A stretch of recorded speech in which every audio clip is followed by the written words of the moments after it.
പാഴാക്കല്ലേ പ്രിയ കൂട്ടരേ.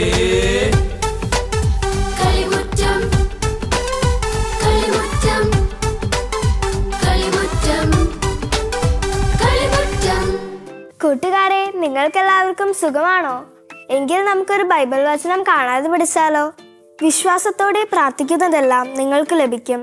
മത്തായി 21:22. കൂട്ടുകാരെ, നിങ്ങളെല്ലാവരും ഈ ബൈബിൾ വചനം കാണാതെ ഈ ആഴ്ച പഠിക്കണേ. കൂട്ടുകാരെ, എങ്കിൽ നമുക്ക് ആദ്യത്തെ സെഗ്മെന്റ് ഏതാണെന്ന് നോക്കിയാലോ?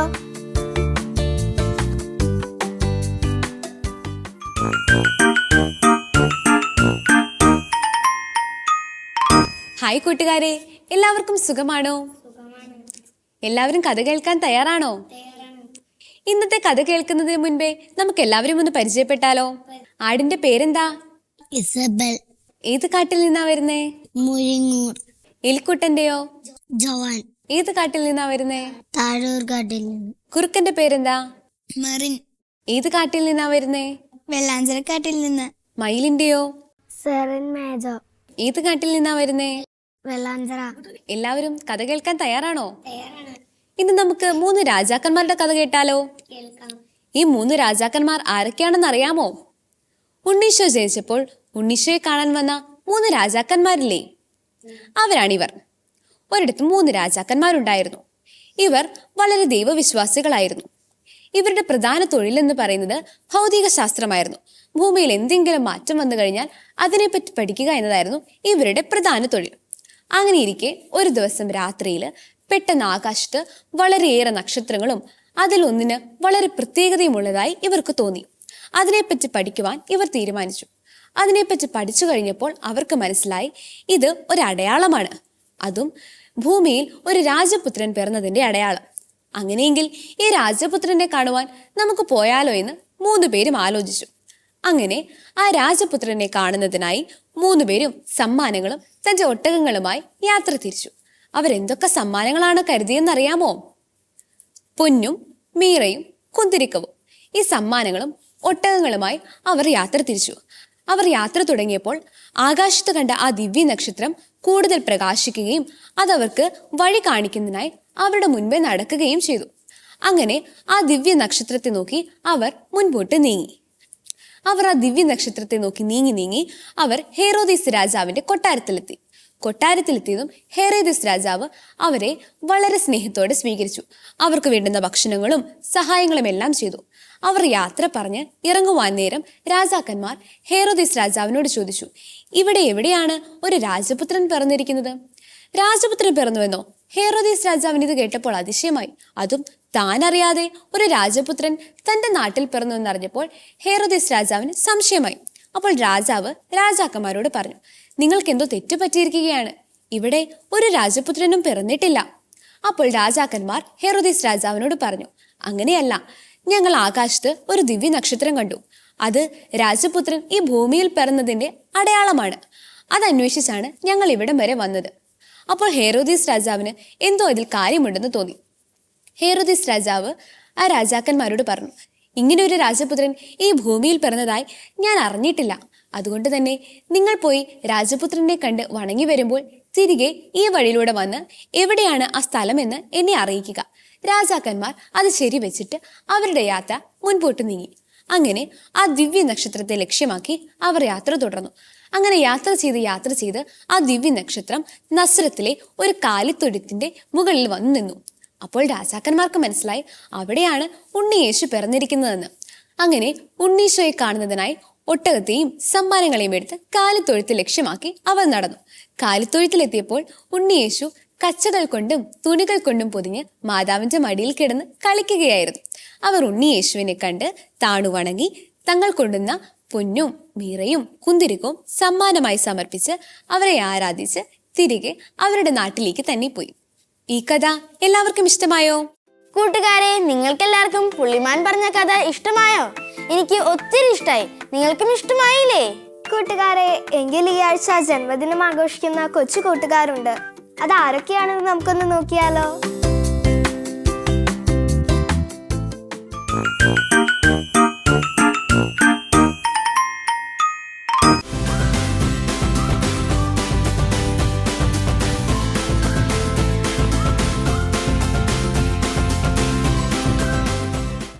ആഴ്ച ബർത്ത്ഡേ ആഘോഷിക്കുന്ന എല്ലാ കൊച്ചുകൂട്ടുകാർക്കും ഞങ്ങളുടെ വക 1000 ബർത്ത്ഡേ ആശംസകൾ.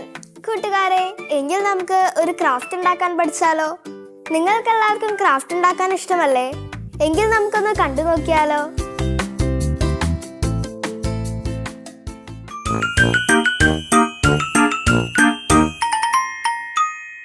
ഹായ് കൂട്ടുകാരെ, നമുക്ക് ടിഷ്യൂ പേപ്പർ വെച്ചൊരു ഫ്ലവർ ഉണ്ടാക്കാൻ പഠിച്ചാലോ?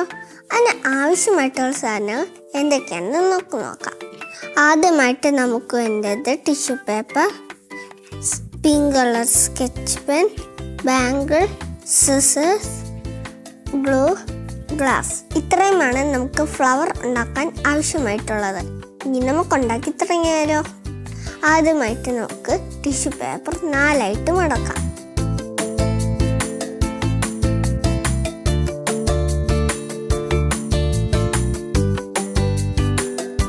ഇനി നമുക്ക് ഇതിന്റെ മുകളിൽ ബാങ്കിൾ വെക്കാം.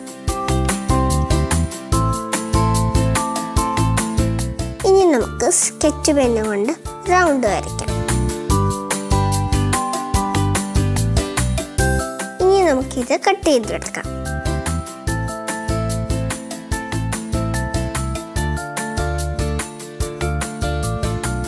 ഇങ്ങനെ നമുക്ക് ആവശ്യമുള്ള അത്രയും പെറ്റൽസ് ഉണ്ടാക്കിയെടുക്കാം. അങ്ങനെ നമ്മൾ കുറേ പെറ്റൽസ് ഉണ്ടാക്കിയെടുത്തു. ഇനി നമുക്ക് ഫ്ലവർ ഉണ്ടാക്കാൻ തുടങ്ങാം. അതിനായി നമുക്ക് ഗ്ലാസ് എടുക്കാം. ഇനി നമുക്ക് ഈ ഗ്ലാസിന്റെ മുകളിൽ ഒരു പെറ്റൽ വെക്കാം. നന്നായിട്ടൊന്ന് പ്രസ് ചെയ്തെടുക്കാം. ഇനി നമുക്ക് ഈ പെറ്റലിന്റെ സൈഡിലായി പശ തേക്കാം.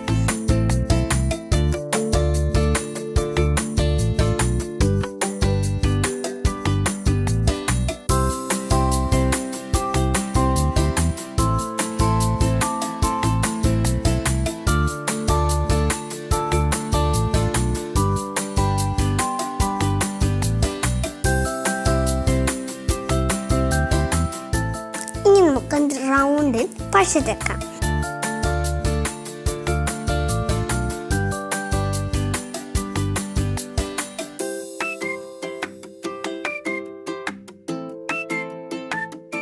ഇനി നമുക്ക് ഇതിന്റെ മുകളിൽ വീണ്ടും പെറ്റൽസ് ഒട്ടിക്കാം.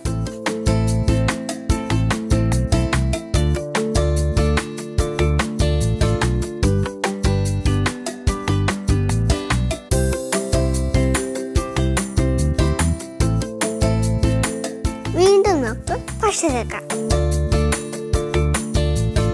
ഇനി നമുക്ക് അടുത്ത ട്രിപ്പ് പെറ്റൽസ് ഒട്ടിച്ചു കൊടുക്കാം. അങ്ങനെ നമ്മൾ പെറ്റൽസ് എല്ലാം ഒട്ടിച്ചെടുത്തു. ഇനി നമുക്കിത് ഉണങ്ങാൻ നോക്കാം. കൂട്ടുകാരെ, അങ്ങനെ നമ്മുടെ പശയെല്ലാം ഉണങ്ങിക്കഴിഞ്ഞു. ഇനി നമുക്ക് മെല്ലെ ഗ്ലാസിന്റെ ഉള്ളിൽ നിന്ന് ഫ്ലവർ പുറത്തെടുക്കാം.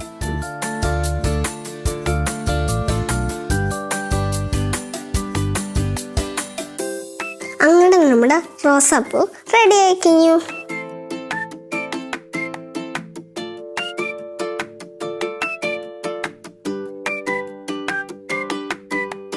കൂട്ടുകാരെ, ഞാൻ എത്ര എളുപ്പത്തില്ല ടിഷ്യൂ പേപ്പർ വെച്ചിട്ട് റോസാപ്പൂ ഉണ്ടാക്കിയേ. നിങ്ങൾക്ക് ഇഷ്ടപ്പെട്ടെങ്കിൽ നിങ്ങൾ വീട്ടിൽ ചെയ്ത് നോക്കണേ. ജീനിയ, ഞാനൊരു കുസൃതി ചോദ്യം ചോദിക്കട്ടെ? ചോദിച്ചോളൂ. കണ്ണ് കാണുന്നവരും കാണാത്തവരും ഒരുപോലെ കാണുന്നത് എന്താണ്? ക്ലൂ തരാമോ? ക്ലൂ നമ്മൾ ഉറങ്ങുമ്പോൾ കാണുന്നതാണത്. സ്വപ്നമാണോ? Correct answer. കൂട്ടുകാരെ, എന്നാൽ നമുക്ക് അടുത്ത സെഗ്മെന്റ് എന്താന്ന് നോക്കിയാലോ?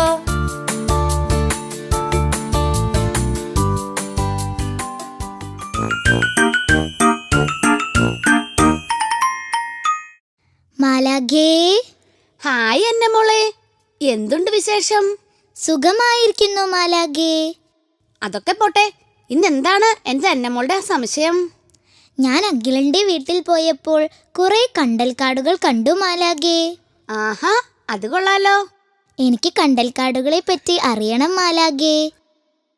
അതിനെന്താ, അന്നമോൾക്ക് ഈ മാലാഖ പറഞ്ഞു തരാലോ. കണ്ടൽക്കാടുകൾ പ്രകൃതിയുടെ ശ്വാസകോശം എന്നാണ് അറിയപ്പെടുന്നത്. ലോകത്താകെ 80ഓളം രാജ്യങ്ങളിലായി ഏകദേശം 1.4 കോടി ഹെക്ടർ കണ്ടൽക്കാടുകളുണ്ട് അന്നമോളെ. ഇന്ത്യയിൽ അത് 6470 ചതുരശ്ര കിലോമീറ്റർ ആണ്. എത്ര തരത്തിലുള്ള കണ്ടൽക്കാടുകളാണ് മാലാകെ ഈ ലോകത്തുള്ളത്? ഏകദേശം 60-70 വർഗത്തിൽപ്പെട്ട കണ്ടലുകളുണ്ട് ഈ ഭൂമിയിൽ. ഒരേ സമയം കരയിലും വെള്ളത്തിലും കാലൂന്നി കഴിയുന്ന സസ്യങ്ങളാണ് കണ്ടലുകൾ. കരയുടെ കാവൽക്കാരനാണ് കണ്ടൽ. കരയിലും വെള്ളത്തിലും കാൽ നട്ട് കഴിയുമ്പോഴേക്കും കരയോട് കൂട്ടുകൂടാനാണ് കണ്ടലിന് കൂടുതൽ ഇഷ്ടം. അത് കൊള്ളാമല്ലോ മാലാകെ. പിന്നുണ്ടല്ലോ അന്നമോളെ, തീരെ ചെറിയ കുറ്റിച്ചെടികൾ മുതൽ 60 മീറ്ററോളം ഉയരം വെക്കുന്ന വൻമരങ്ങൾ വരെയുണ്ട് കണ്ടൽ വർഗത്തിൽ. ഉഷ്ണമിതോഷ്ണ മേഖലകളിലാട്ടോ കണ്ടലുകൾ ഉള്ളത്. ശരിക്കും എന്താ മാലാകെ ഈ കണ്ടലുകൾ? ലവണാംശം കൂടുതലുള്ള നദീമുഖ ഡെൽറ്റകൾ, അഴിമുഖത്തെ ചെളിത്തട്ടുകൾ, ചതുപ്പ് നിലങ്ങൾ എന്നിവിടങ്ങളിലായി കണ്ടുവരുന്ന ഹാലോഫൈറ്റ് സസ്യങ്ങളാണ് കണ്ടലുകൾ.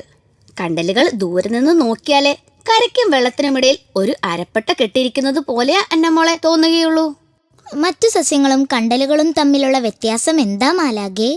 എല്ലാ സസ്യങ്ങളും വേരുകൾ ഭൂമിയിലേക്ക് നീട്ടി വളർത്തുമ്പോൾ കണ്ടലിന്റെ വേരുകൾ മണ്ണിൽ നിന്നും മുകളിലേക്കാണ് വളരുന്നത്. അതെന്താ മാലാകെ അങ്ങനെ? കണ്ടലുകൾ വളരുന്നത് ഓക്സിജന്റെ അളവ് തീരെ കുറവുള്ള ചതുപ്പ് പ്രദേശങ്ങളിലാണ്. അതാണ് പ്രധാന കാരണം. അങ്ങനെ വളരുന്ന വേരുകളിൽ ചിലത് ഓക്സിജൻ ആഗിരണം ചെയ്യാൻ കഴിവുള്ളവയാ. അത്തരം വേരുകളിൽ നേർത്ത സുഷിരങ്ങളും കാണും. ഇങ്ങനെയുള്ള വേരുകളെ ബ്രീത്തിങ് റൂട്ട്സ് എന്ന അന്നമോളെ വിളിക്കുക. അത് കൊള്ളാലോ. മാത്രമല്ല ചതുപ്പുള്ള നിലത്തേക്ക് ആഴ്ന്നിറങ്ങുന്ന വേരുകളാണ് കണ്ടലുകൾക്കുള്ളത്. കണ്ടൽ ചെടിയുടെ മറ്റൊരു പ്രധാന പ്രത്യേകത വിത്തുകളാ. അമ്മച്ചെടിയിൽ നിന്ന് തന്നെ വിത്തുകൾ പൂർണ്ണ വളർച്ചയെത്തുകയും മുള പൊട്ടുകയും ചെയ്യും അന്നമോളെ. എന്നിട്ടോ? മുള പൊട്ടിയ വിത്തുകൾ ചെടിയിൽ നിന്ന് പൊഴിഞ്ഞ് താഴെ കിടന്ന് വളരും. വിത്തായിരിക്കുമ്പോൾ തന്നെ ലവണാംശം അധികമുള്ള ജലം വലിച്ചെടുക്കാനും മറ്റു സസ്യങ്ങൾക്ക് അതിജീവിക്കാനാവാത്ത സാഹചര്യത്തിൽ നിലനിൽക്കാനും കണ്ടലുകൾക്ക് കഴിയും. കണ്ടലുകൊണ്ട് പരിസ്ഥിതിക്കുണ്ടാകുന്ന ഗുണങ്ങൾ എന്തൊക്കെയാ മാലാകെ? നിരവധി തരത്തിലുള്ള മത്സ്യങ്ങൾക്ക് കഴിഞ്ഞുകൂടാനുള്ള ആവാസ കേന്ദ്രങ്ങളാണ് കണ്ടൽക്കാടുകൾ. മാത്രമല്ല മത്സ്യങ്ങളുടെ വംശവർധനയ്ക്ക് അനുയോജ്യമായ ആവാസ വ്യവസ്ഥയും കണ്ടലുകൾ ഒരുക്കുന്നുണ്ട്. മത്സ്യങ്ങൾ മാത്രമല്ല അന്നമോളെ കണ്ടൽക്കാടുകളിലെ ജീവികൾ. പിന്നെ ബംഗാൾ കടുവ, യൂറോപ്യൻ നീർനായ, ടോങ്കിൾ ലീഫ് മങ്കി, റക്കൂൺ, കടലാമ, സന്യാസി ഞണ്ട്, ഫ്ലൈയിങ് ഫോക്സ്, നൈൽ മുതല, പലതരത്തിലുള്ള ദേശാടന പക്ഷികൾ എന്നിവയെല്ലാം കണ്ടൽക്കാടുകളിലെ ജീവികളാ. അനേകം തരത്തിലുള്ള ജീവികൾ കണ്ടൽക്കാടുകളിൽ ഇങ്ങനെ ജീവിക്കുന്നുണ്ട് അന്നമോളെ. പിന്നുണ്ടല്ലോ ആർത്തലച്ചു വരുന്ന തിരമലകളിൽ നിന്നും കൊടുങ്കാറ്റിൽ നിന്നുമെല്ലാം തീരത്തെ കാത്തു സംരക്ഷിക്കാൻ കണ്ടലുകൾക്ക് പ്രത്യേക കഴിവുണ്ട്. അതിനെ തീരപ്രദേശത്ത് കണ്ടലുകൾ വെച്ചുപിടിപ്പിക്കുകയും അവയെ നശിപ്പിക്കാതെ സംരക്ഷിക്കുകയും വേണം. അത് നല്ല കാര്യമാണല്ലോ മാലാകെ. ഇങ്ങനെയുള്ള കണ്ടലുകളുടെ മഹത്വമറിയാതെ കണ്ടലുകൾ ഇന്ന് പലരും നശിപ്പിച്ചുകൊണ്ടിരിക്കുക അന്നമോളെ. ഞാൻ കണ്ടലുകളെ പറ്റി എന്റെ ഫ്രണ്ട്സിനോട് പറയാട്ടോ മാലാകെ. എങ്കിൽ ഒരു കാര്യം കൂടി ചെയ്തോ അന്നമോളെ. വീട്ടിൽ നിന്നോ സ്കൂളിൽ നിന്നോ കേരളത്തിലെ ഒട്ടുമിക്ക ജില്ലകളിലുമുള്ള കണ്ടലുകൾ കാണാൻ ഒരു പഠനയാത്ര കൂടി നടത്താൻ ടീച്ചേഴ്സിനോടും പേരൻസിനോടും ഒക്കെ പറഞ്ഞു അന്നമോളെ. ഇത് നല്ല ഐഡിയയാ. എനിക്കിതൊക്കെ എന്റെ ഫ്രണ്ട്സിനോടും ടീച്ചേഴ്സിനോടും പറയണം. മിടുക്കി. എങ്കിൽ അന്നമോൾ വീട്ടിലോട്ട് പോയിക്കോട്ടോ. ബായ് മാലാകെ. ബായ് അന്നമോളെ. കൂട്ടുകാരെ, അന്നമോളുടെ സംശയം കാരണം നമുക്ക് കുറേ കാര്യങ്ങൾ അറിയാൻ സാധിച്ചില്ലേ? എങ്കിൽ നമുക്ക് അടുത്ത സെഗ്മെന്റിലേക്ക് പോയാലോ? അടുത്ത സെഗ്മെന്റിലേക്ക് പോകുന്നതിന് മുമ്പ് ഒരു സുഹൃതം കാണാണ്ട് പഠിച്ചാലോ ഡെമിലിയ? ഓക്കെ. ദൈവമേ, എന്നോട് കരുണ തോന്നണമേ. ദയാപൂർവം എൻ്റെ പാപങ്ങൾ നിശേഷം കഴുകി കളയണമേ. എങ്കിൽ നമുക്ക് അടുത്ത സെഗ്മെന്റിലേക്ക് പോയാലോ കൂട്ടുകാരെ?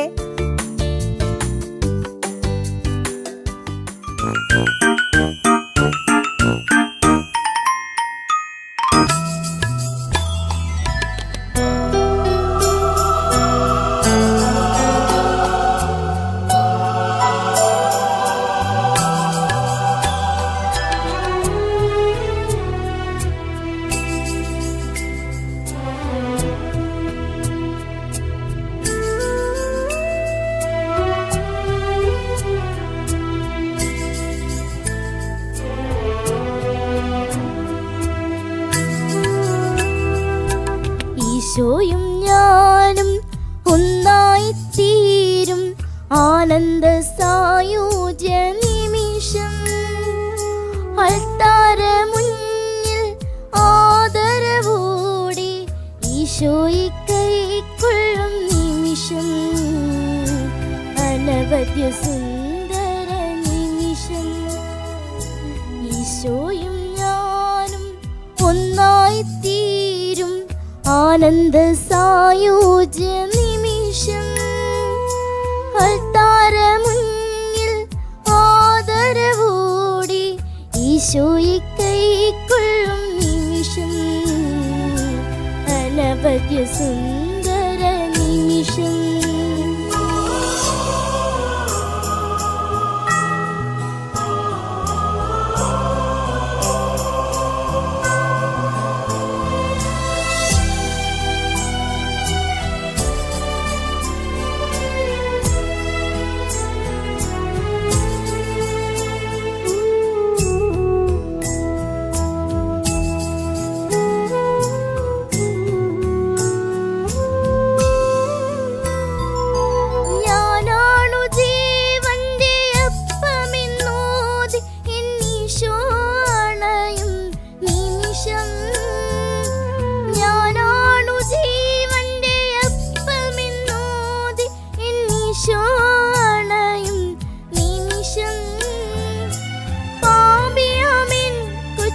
ഹൃദയത്തിൽ വന്നു വാഴുവാനണയുന്ന നിമിഷം.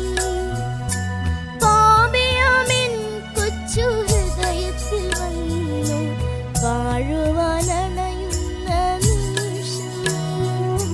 വർണ്ണിക്കാനാവാത്ത നിമിഷം.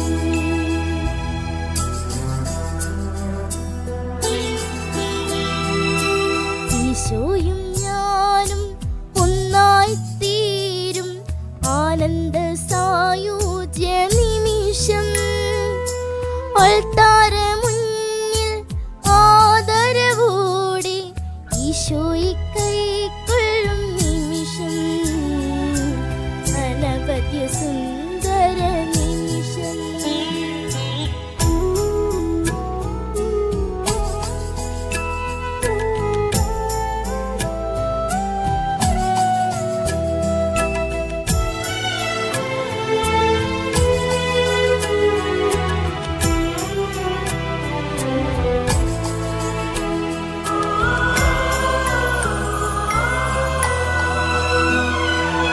ഹൃദയത്തിൽ വന്നിന്നെ കരുണാർദ്ര സ്നേഹത്താൽ പുൽകിത്തലോടുന്ന നിമിഷം. ഹൃദയത്തിൽ വന്നിന്നെ കരുണാർദ്ര സ്നേഹത്താൽ പുൽകിത്തലോടുന്ന നിമിഷം. അറിയാതെ ചിത്തസ്തുതി ഗീതമാലപിച്ചെല്ലാം മറക്കുന്ന നിമിഷം. അറിയാതെ ചിത്തസ്തുതി ഗീതമാലപിച്ചെല്ലാം മറക്കുന്ന നിമിഷം. ദിവ്യ സ്നേഹത്തിൻ നിമിഷം.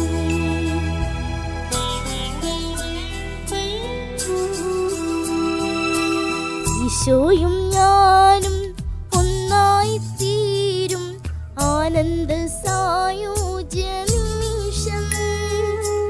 അൾത്താര മുന്നിൽ ആദരവോടെ ഈശോയെ കൈക്കൊള്ളും നിമിഷം അനവധ്യ സുന്ദര നിമിഷം. ഈശോയും ഞാനും ഒന്നായി തീരും ആനന്ദ സായുജ്യ നിമിഷം.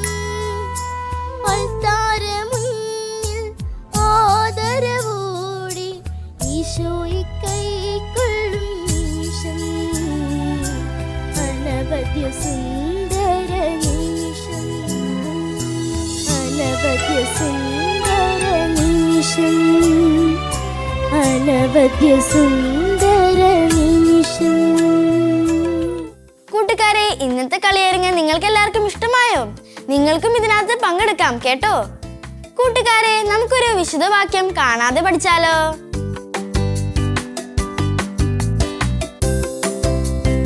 മൂന്നാമത്തെ വയസ്സു മുതൽ നല്ലവനായ ദൈവത്തിന് യാതൊന്നും ഞാൻ നിഷേധിച്ചിട്ടില്ല.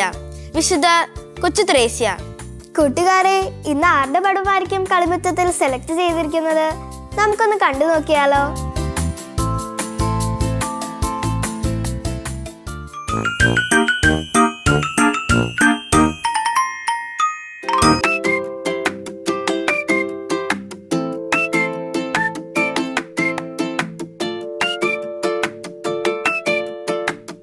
കൂട്ടുകാരെ, നിങ്ങൾക്കും ഇതുപോലെ പടങ്ങൾ വരയ്ക്കാൻ കഴിവുകളുണ്ടെങ്കിൽ തീർച്ചയായും ഇതിനകത്ത് പങ്കെടുക്കാം. അതിനായി ഞങ്ങളെ കോൺടാക്ട് ചെയ്യേണ്ട address: the producer, Kalimuttam, divine vision, divine retreat centre, Muringoor PO, Chalakudy, Thrissur. Pin 680309. Email kalimutamgtv24@gmail.com. Phone 8606460033. കൂട്ടുകാരെ, ഈ ആഴ്ചയിലെ കളിമുറ്റത്തിന്റെ എപ്പിസോഡ് നിങ്ങൾക്ക് എല്ലാവർക്കും ഇഷ്ടമായോ? എങ്കിൽ അടുത്ത ആഴ്ച ഇതിലും നല്ലൊരു എപ്പിസോഡുമായി ഞങ്ങൾ വീണ്ടും വരും. Till then, bye.